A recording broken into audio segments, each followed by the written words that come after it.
నమస్తే, welcome to Vijay Kranti voice of Telangana. This is Mani.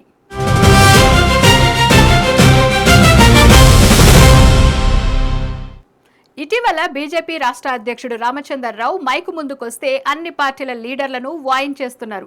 CM Revanth Reddy మొదలు BRS party లీడర్లను, తమ మిత్రపక్ష నేత అయిన పవన్ కళ్యాణ్ ను ఎవ్వరిని వదలడం లేదు. తాజాగా మరోసారి మీడియాతో మాట్లాడిన ఆయన తమ పార్టీ వ్యూహాలను ప్రస్తావిస్తూనే ప్రతిపక్షాలను గట్టిగానే అరుచుకుంటున్నారు. 15 తర్వాత ఉద్యమమే, క్యూర్పై ప్రజాభిప్రాయం తీసుకుంటాం, ప్రభుత్వ భూములను కబ్జా చేస్తే ఊరుకోం, ఎమ్మెల్సీ ఎన్నికల్లో గెలుపు గుర్రాలకే టికెట్లు, రేవంత్ వరుణయాగం చేస్తే మేం వాళ్లు కొట్టుకుపోవాలని వాయుయాగం చేస్తాం. బీజేపీ రాష్ట్ర అధ్యక్షుడు రామచంద్రరావు. సీఎం రేవంత్ వరుణయాగం చేస్తే తాము వాళ్లు కొట్టుకుపోవాలని వాయుయాగం చేస్తామని బీజేపీ రాష్ట్ర అధ్యక్షుడు ఎన్ రామచంద్రరావు అన్నారు. తాము క్షుద్ర పూజలను నమ్ముకోలేదని, ప్రజా పూజను నమ్ముకున్నామని చెప్పారు. రాష్ట్రంలో పరిపాలనా లోపంతోనే హైకోర్టు అధికారులపై చర్యలు తీసుకుంటున్న పరిస్థితి ఏర్పడిందన్నారు. హైడ్రా చేపడుతున్న పనుల వల్ల కమిషనర్ రంగనాథ్పై కోర్టు సీరియస్ అయిందన్నారు.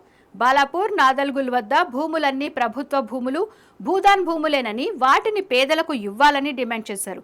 ఆ భూముల్లో అక్రమ నిర్మాణాలు జరుగుతున్నాయని, వాటిని కాపాడాల్సిన బాధ్యత హైడ్రాపై లేదా అని ఆయన ప్రశ్నించారు.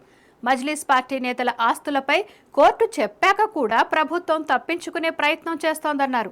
కాంగ్రెస్ నిర్ణయాల వల్ల ప్రజలందరూ ఇబ్బందులు పడుతున్నారని, ఈ నెల 15 తర్వాత క్యూర్పై పబ్లిక్ ఒపీనియన్ తీసుకునేందుకు వర్క్షాప్ నిర్వహిస్తామని చెప్పారు.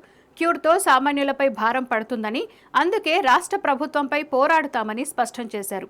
సర్వల్ల తమ పార్టీ యాక్టివిటీ కొంత తగ్గిందని, 15 ఆగస్టు తర్వాత ఉద్యమ బాట పడతామని రామచంద్రరావు చెప్పారు.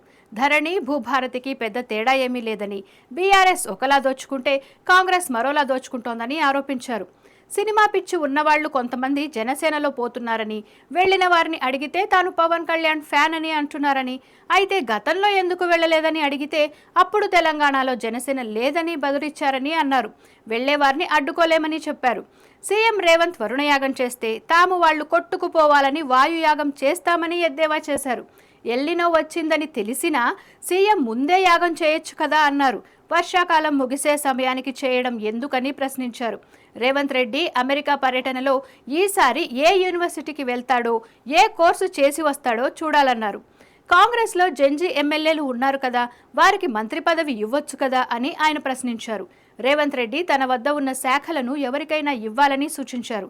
అంబేద్కర్ ఆలోచించి ఎమ్మెల్యే అభ్యర్థిగా ఎవరు పోటీ చేయాలని చెప్పారని, అయితే ఫీజు రియంబర్స్మెంట్పై ప్రశ్నిస్తారని భావించి సీఎం యువతను సంతోషపెట్టేందుకే 21 ఏండ్లకే చట్టసభలకు పోటీ వ్యాఖ్యలు చేశారన్నారు.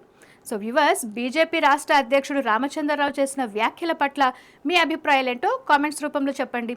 వీడియో నచ్చితే లైక్, షేర్, సబ్స్క్రైబ్ చేసుకోండి.